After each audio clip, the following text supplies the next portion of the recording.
Assalamualaikum warahmatullahi wabarakatuh. Selamat malam.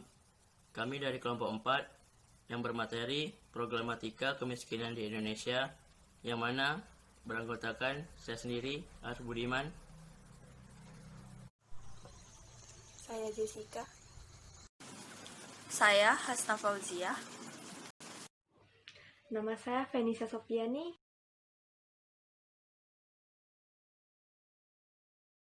Definisi kemiskinan. Definisi kemiskinan adalah keadaan saat ketidakmampuan untuk memenuhi kebutuhan dasar seperti makan, pakaian, tempat berlindung, pendidikan, dan kesehatan. Kemiskinan dapat disebabkan oleh kelangkaan saat pemenuh kebutuhan dasar, adapun sulitnya sukses terhadap pendidikan dan pekerjaan, di mana bisa kita lihat di PowerPoint kami ada foto-foto dampak kemiskinan di beberapa wilayah.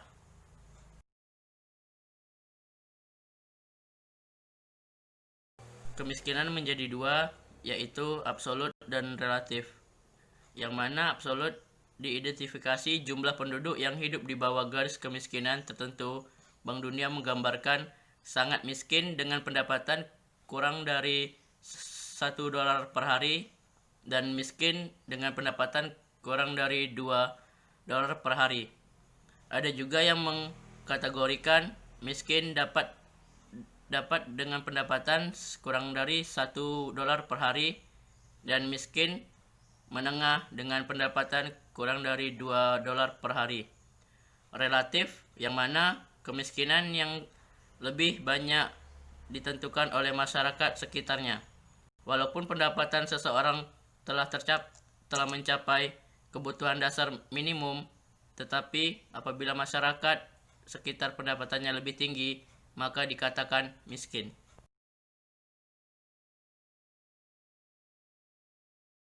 Selanjutnya saya akan menjelaskan ciri-ciri masyarakat miskin menurut Fernandes tahun 2001.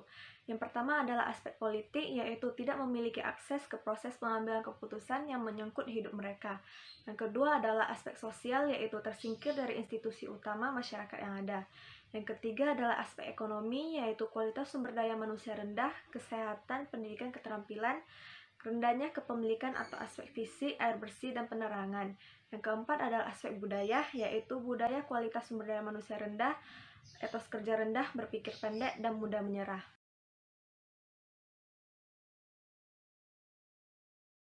Yang selanjutnya ada beberapa metode pengukuran yang digunakan dalam menetapkan indikator kemiskinan. Yang pertama adalah metode pengukuran jumlah kalori yang dikonsumsi per orang per hari.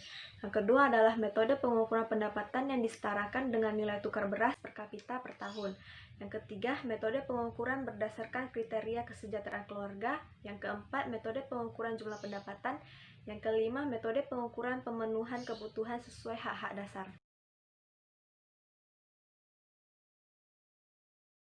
Distribusi pendapatan artinya ketimpangan atau ketidakmerataan pembagian hasil pembangunan suatu negara di kalangan penduduknya.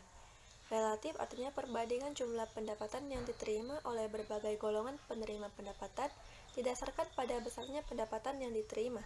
Jika mutlak, persentase jumlah penduduk yang pendapatannya mencapai tingkat pendapatan tertentu atau kurang dari itu.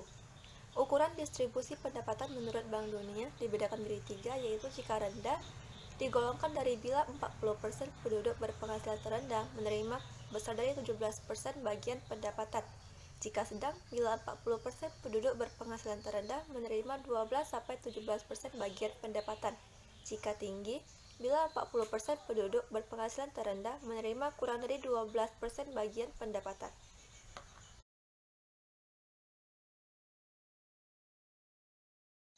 Kurva Lorenz dan koefisien Gini.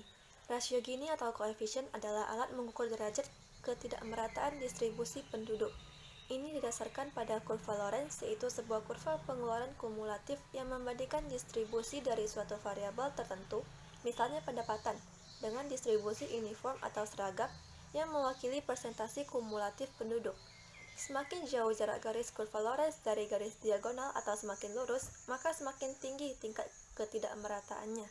Jika semakin dekat jarak kurva Lorenz dari garis diagonal atau semakin melengkung, maka semakin tinggi tingkat pemerataan distribusi pendapatannya.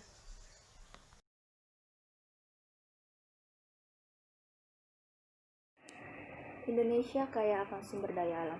Pemerintah terus mendorong, berupaya bagaimana pendapatan negara agar meningkat, termasuk di bidang pajaknya.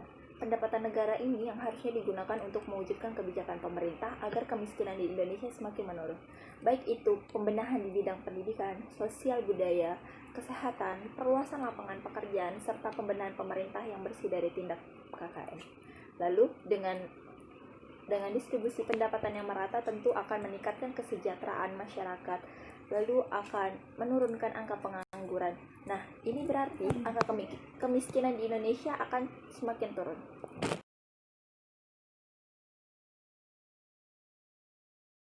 Banyak saudara sebangsa kita yang kesulitan ekonomi, diperparah lagi di tengah pandemi ini. Bertambah jutaan orang yang kehilangan mata pencahariannya, ratusan jutaan orang mengkhawatirkan keselamatan dan kesehatannya.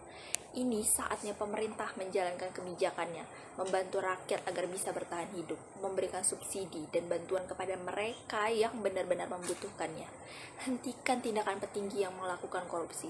Bagi mereka yang berpenghasilan tinggi, mari bantu saudara kita yang membutuhkan bantuan. Jangan biarkan mereka yang miskin menjadi semakin miskin. Mari saling bahu-membahu melewati masa sulit ini. Terima kasih.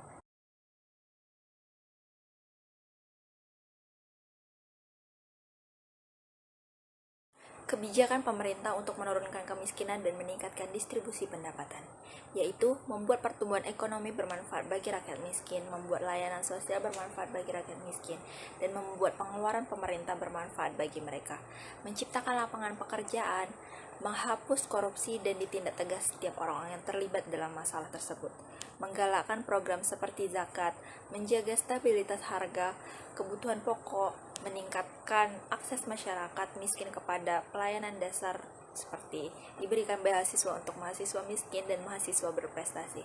Pertanyaan utamanya adalah, apakah kebijakan pemerintah ini sudah tepat, sudah dilakukan secara efektif dan tepat sasaran?